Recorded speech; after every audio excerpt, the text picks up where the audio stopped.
Welcome to Deadlands Dime Novels, The Adventures of Young and Holt, Issue 52, Barn Burner. I'm your narrator, Ernest Wick, intrepid reporter for the Tombstone Epitaph. In this issue, Young and Holt are upping the ante against Reddington and his plans in Denver, taking a keen interest in a barn outside of town. With Joshua set up to cover, Porter is about to make a leap into the dark. So, if he can see, we should find out where he's at.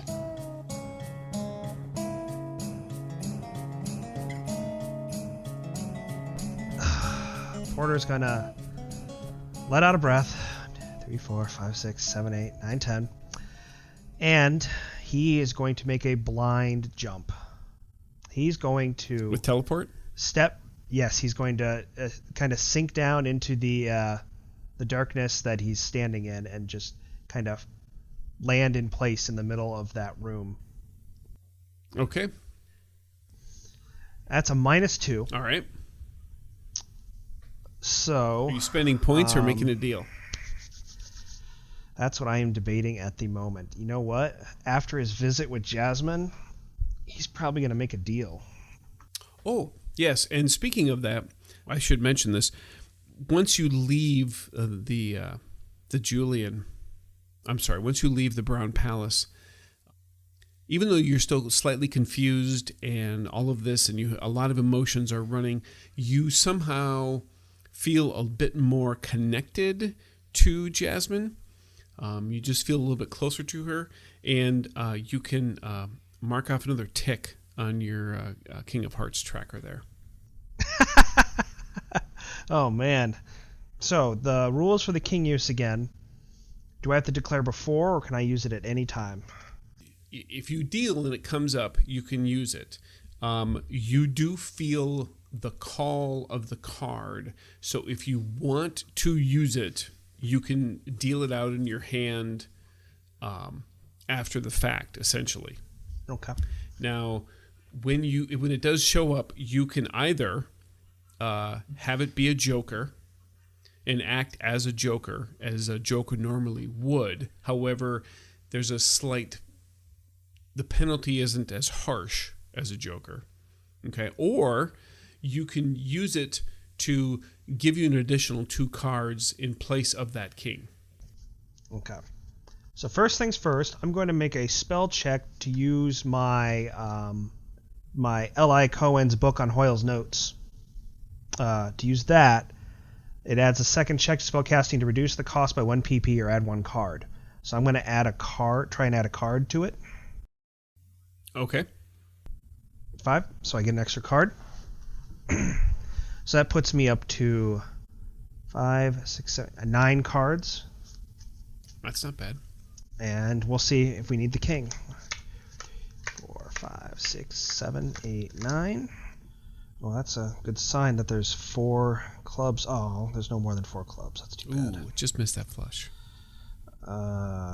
Yeah. But... let's see. 2 queens, 2 8s. I think that appears to be the highest I got. So I got 2 pair. Not bad. 2 pair is 4 PP. Yeah, teleport's just 2. So I blew it out of the water there. Okay. Flush would have been nice because it would have been counted as a success with a raise. So, but I didn't get that. And I can't get that with what I've got. Unless I use the card. Unless you use the king. And get 2 more cards and have a chance to get 1 more club. Because the success with the race would mean I wouldn't have to roll, and I have the -2. And this is for revenge. I think I'm going to do it. I'm going to call the king. Going to call the king? Yes. All right. And are you going to use it to act as the joker, or are you going to use it to get 2 cards? So if I use it as a joker, I have to make the deal with the devil roll, the backlash roll, no matter what. Correct. Yes. But if you use it as 2 cards, you don't. Right. But you may not get what you're looking for then. Yes. I am more scared. Am I more scared of the devil, or I don't want to get this done? That is a good question. Let's see. If Porter chickens out, he is going to draw 2 cards. Otherwise, he's going to use the Joker ability. So, because he is yellow, I'm going to give him a -2 to his spirit roll for this. That roll, it did. So he got a 3. So Porter, he knows he can do it. He'd get an automatic. He'd have no issues.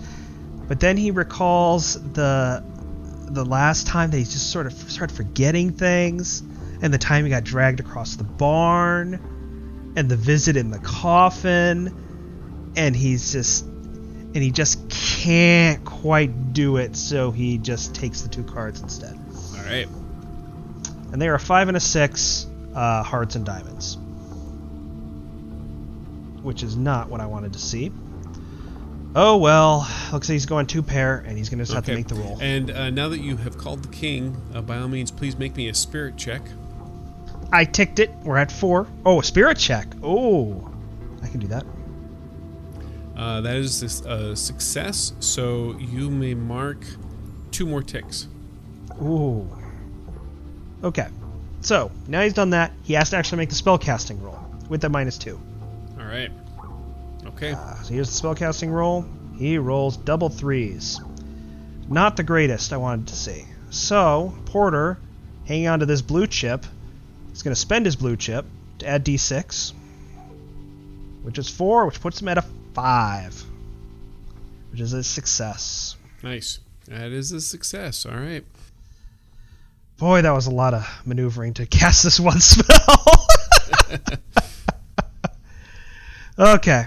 So Porter sinks into the ground and just sort of pops in, steps out of, depending on what's in there, either, kind of falls from the ceiling and lands on his feet, or steps out of the wall, whatever makes more sense with whatever's in there. Got it. I know exactly what's going to happen to him. All right, Joshua. Oh, great.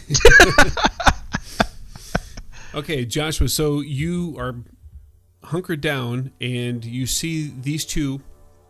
They have come around or come to the edge, or the closer one gets brave, and he goes in low, crouched around the corner, pointing his rifle. He doesn't see anything, and he steps into this space while this one steps into the space behind him. Before you act, you see at the far end, you see a little... There's enough ambient light coming from that fire down by the main entrance that back here you see like a little kind of cut in the shadow, and so you know that you don't necessarily know he's right in the hex that he's in, but there is some movement down in that southwest corner. Joshua's going to drop his rock, pull both his pistols, and carefully take aim at the ones in the northwest corner. So you would be 10 hexes away, which I think is that medium range? All right, the range is 12, 24, 48. You're still short range. All right. So I'm taking careful aim at the 2 in the northwest corner. Their melons are looking mighty ripe for splitting. Hey, if you roll a 1, you can't hit me. I've got 3 walls separating you and me. No, it's an ally. So hopefully our contact isn't out for a late night stroll. All right. Now there is a little bit of darkness that's going on here, so your aim bonus is going to negate that. So it will end up being a straight up roll. So we'll get back to your roll in a second here. So Porter, you sink into the shadows and you feel a strange sensation kind of as the darkness envelops you, and it's very, very brief and very, very momentary before you drop out of the shadows, but you see a quick smile and some eyes, and it flashes between the face of the creature that you've dealt with and the one who drugged you across the barn when you were fighting Annabelle.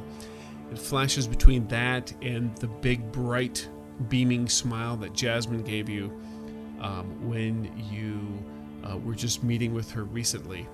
And you plop out of the shadows, and you find yourself standing in the midst of a number of crates. And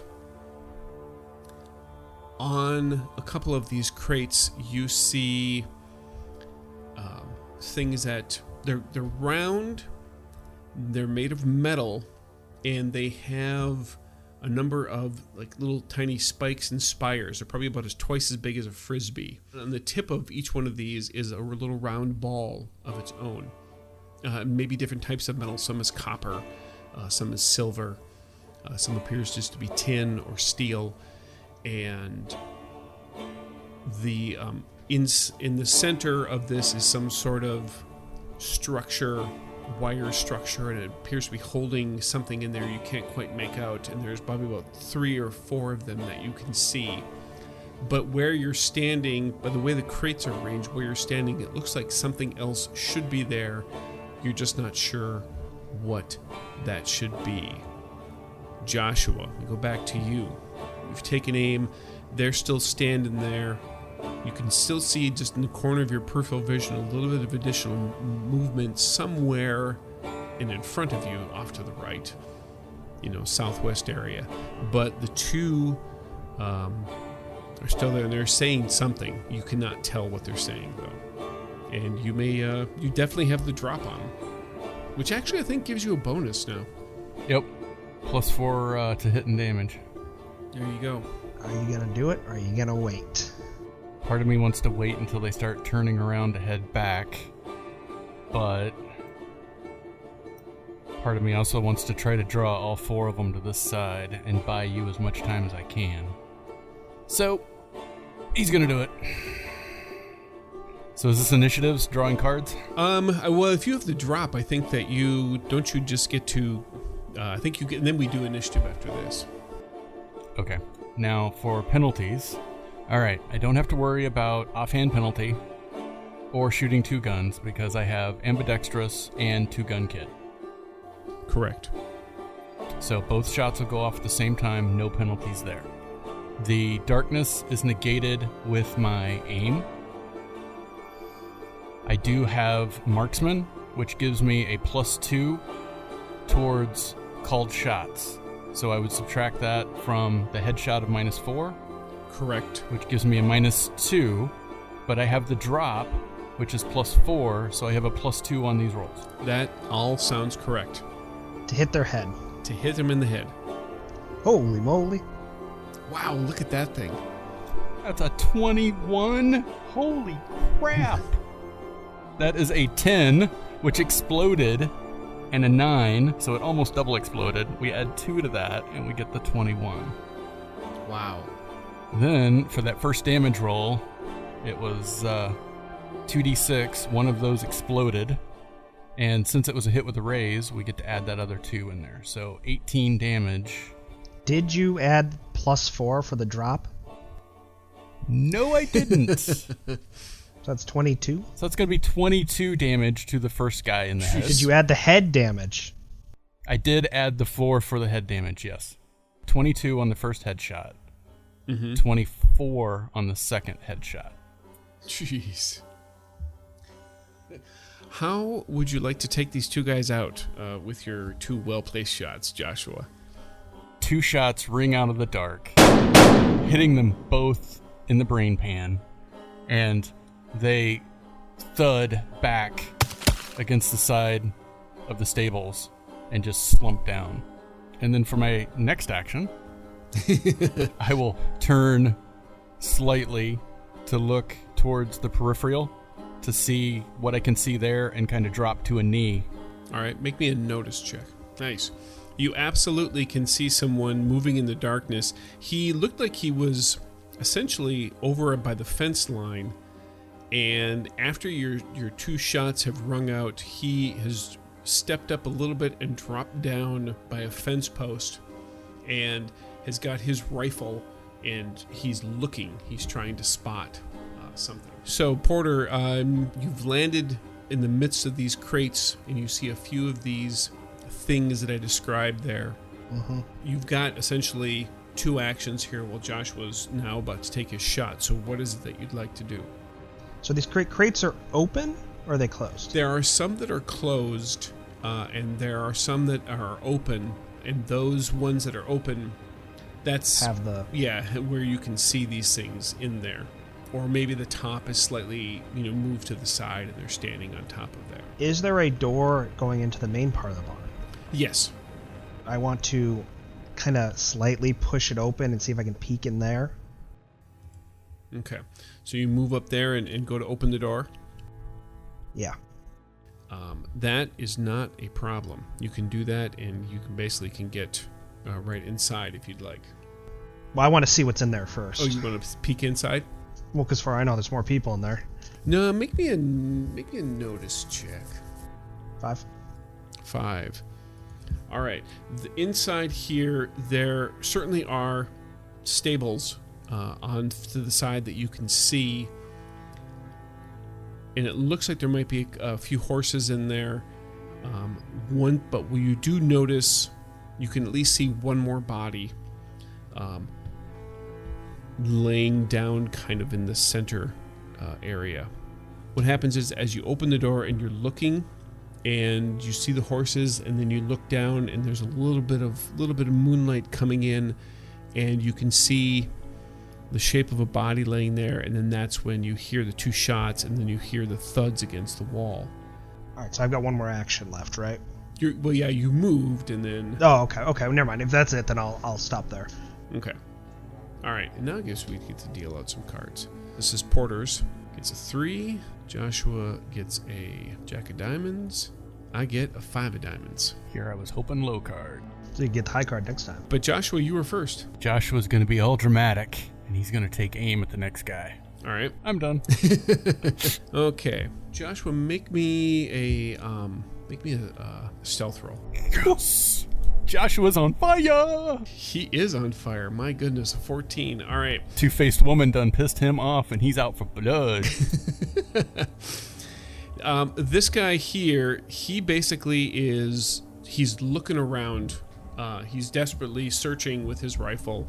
He's looking in your general area, but he cannot see you. Porter, you see this guy stirs, and he appears to be waking up. Okay. And that's what you see. Okay. So, Porter, seeing that, is going to hurry. So you said there's like a big device in the middle with wires coming off it? No, it looks like there should have been something because the way where I'm standing. Yeah, where they're arranged, something should have been there, but it is not there now. So there's nothing but these smaller devices. Okay.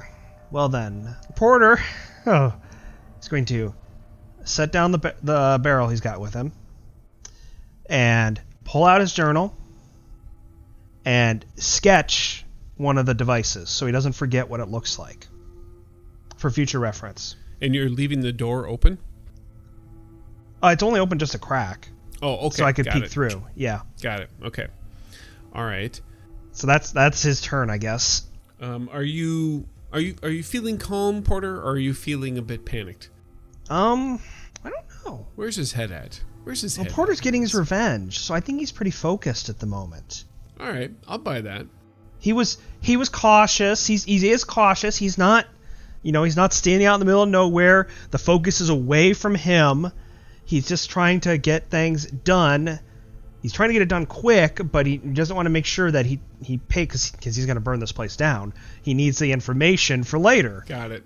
All right, that's fair. Okay, so you can get a pretty good sketch. All right, new round. Here we go. Porter gets a joker. Oh. That's exactly what you needed. Yeah, I could have used that. And Joshua gets a 7 of hearts, and I gotta do it this way. 7 hearts there. Ooh, I get the ace of spades.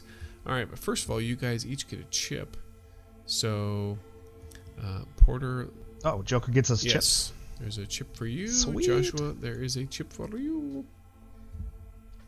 I do not get a chip because I did not draw the Joker. No, but I technically do get to go first, unless you want to jump in ahead of me, Porter. Okay,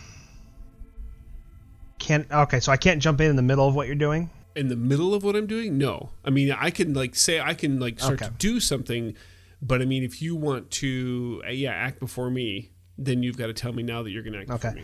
Then no, Porter is focusing solely on his task at hand, so he's not paying attention to the other guys around him. So I'll just go last, and the way I see it, unless something happens that I need to immediately help Joshua, Porter will just go last. Okay, cool. All right.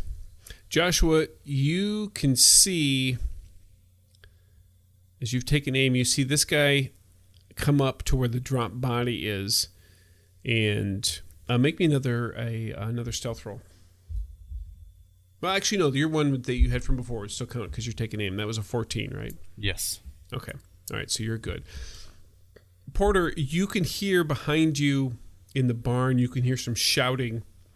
There's a number of voices starting to yell inside of here. Okay. And that is my action. Joshua, you would be next. Actually, I'll step in here. Okay.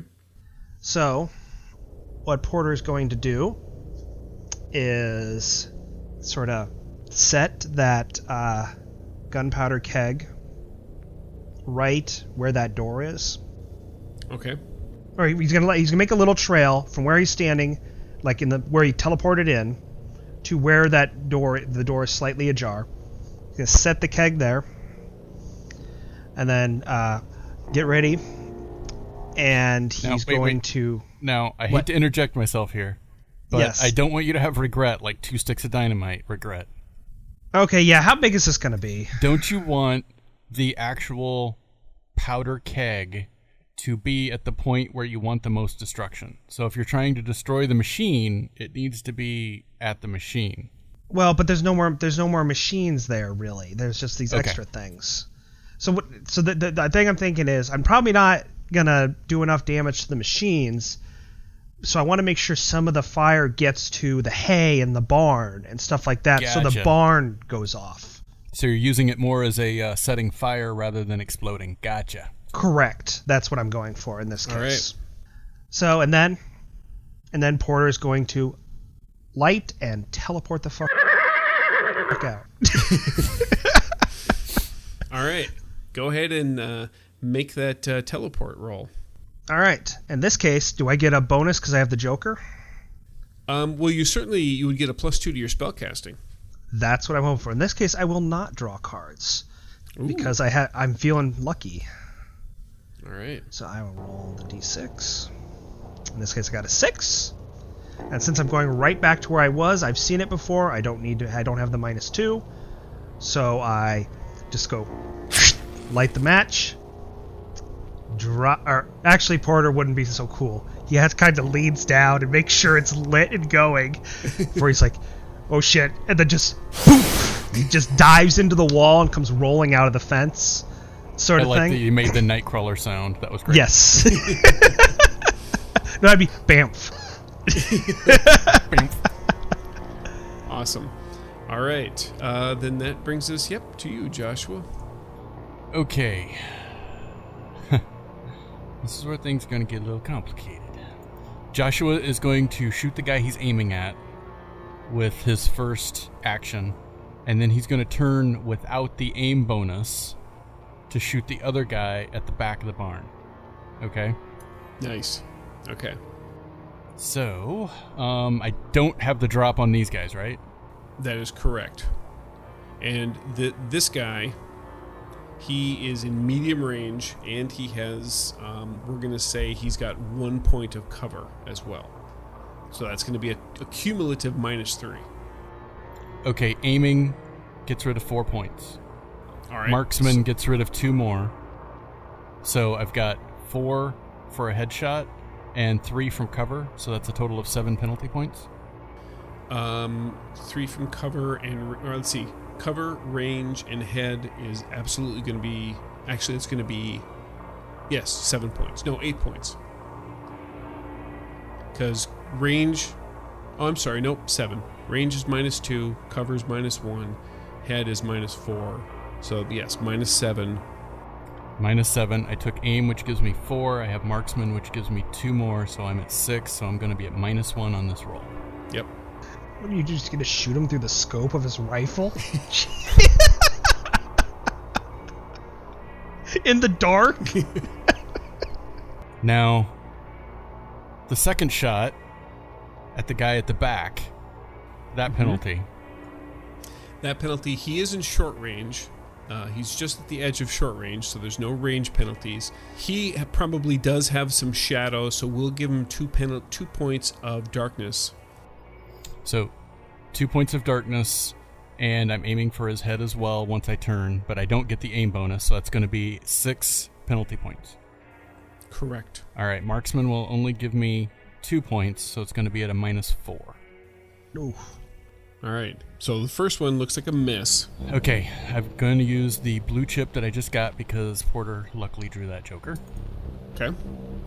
It is a blue. Actually, you know what? Hold on to that blue. Hold on to that blue, Joshua, because this sounds like something you really want to be able to accomplish. Is that correct?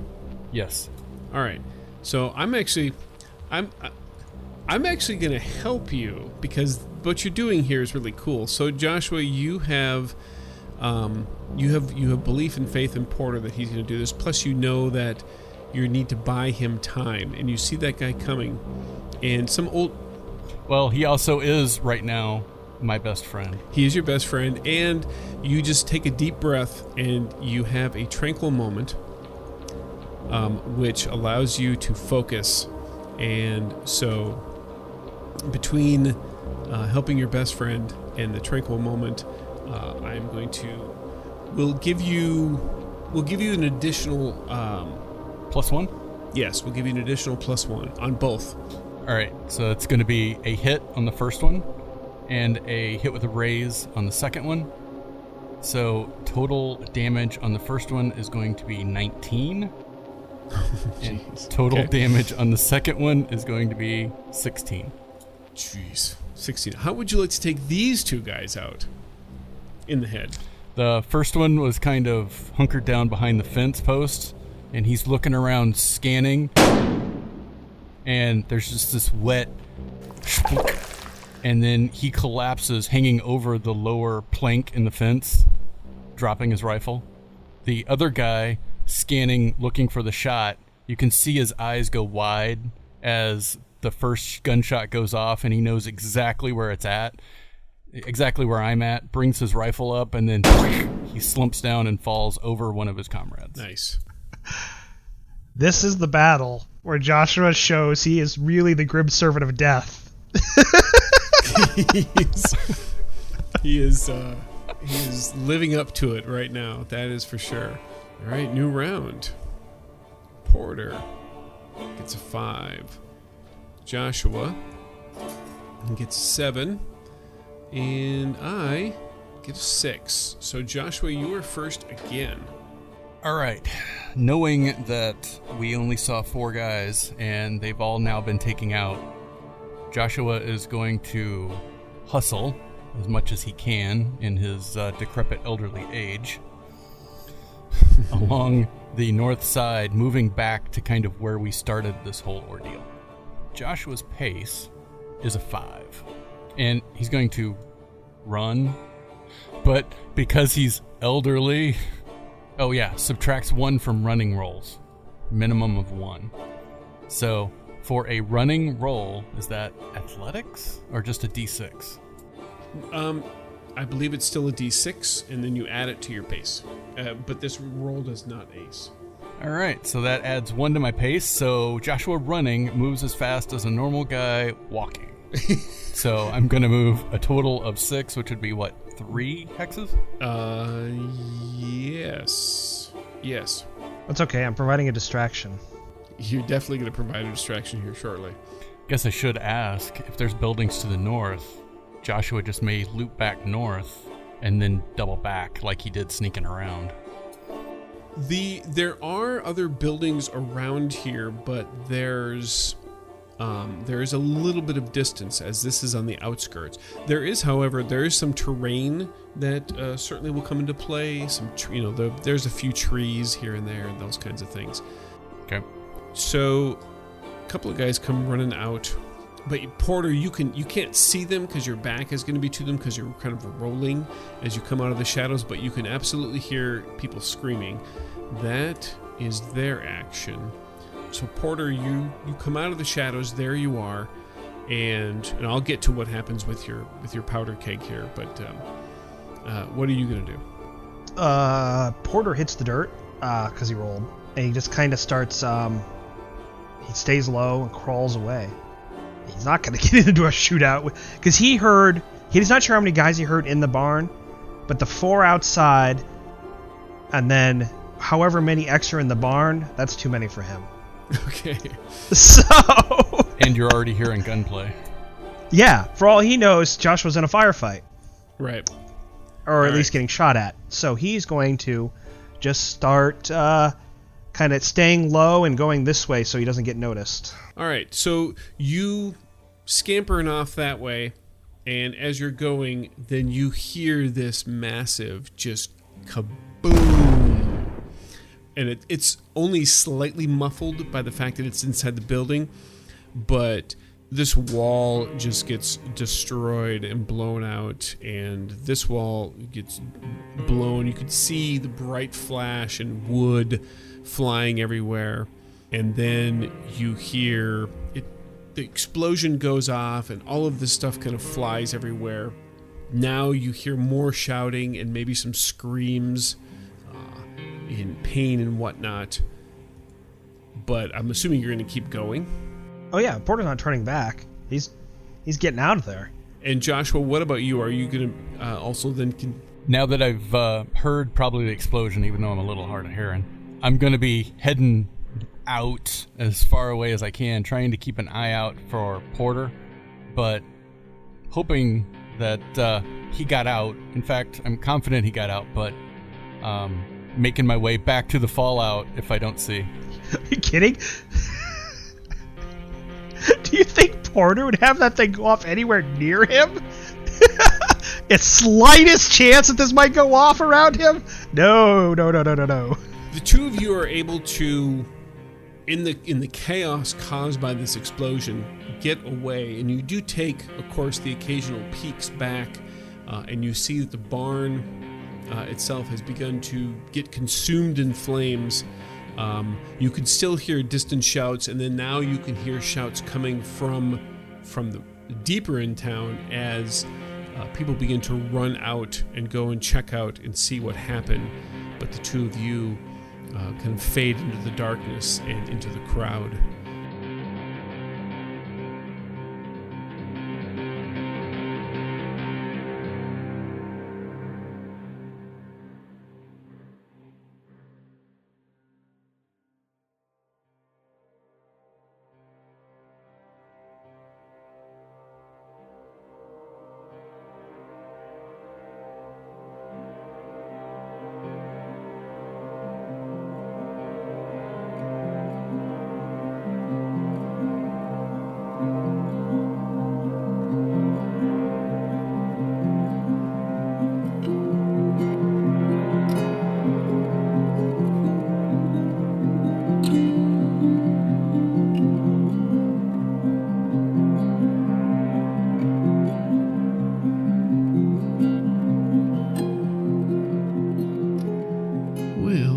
It's a rather explosive development, to be sure, but is it enough?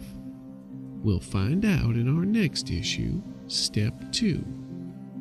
The part of Porter Holt is played by Brad Smith, Joshua Young is played by Brent Rich, and your intrepid marshal is played by Chris Hussey. This game references the Savage Worlds game system, available from Pinnacle Entertainment Group at peginc.com.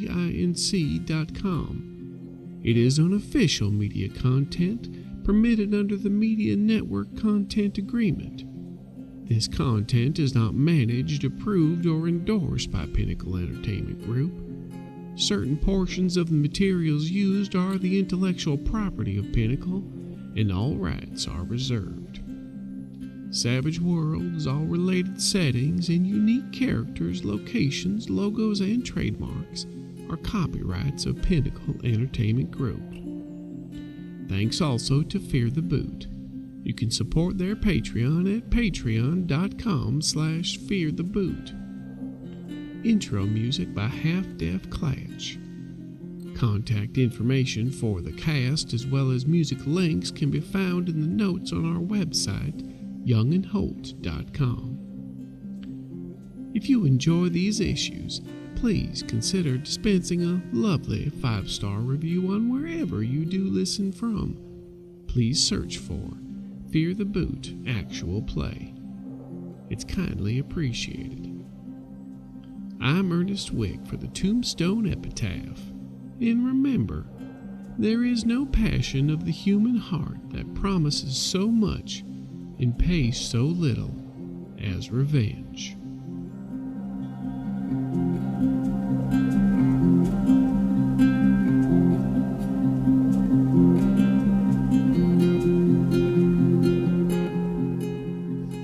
All right, so you're back in your hotel, and you're feeling actually pretty good at what you did, and there you can even still hear some little bit of chaos of the things happening because of the stables blowing up.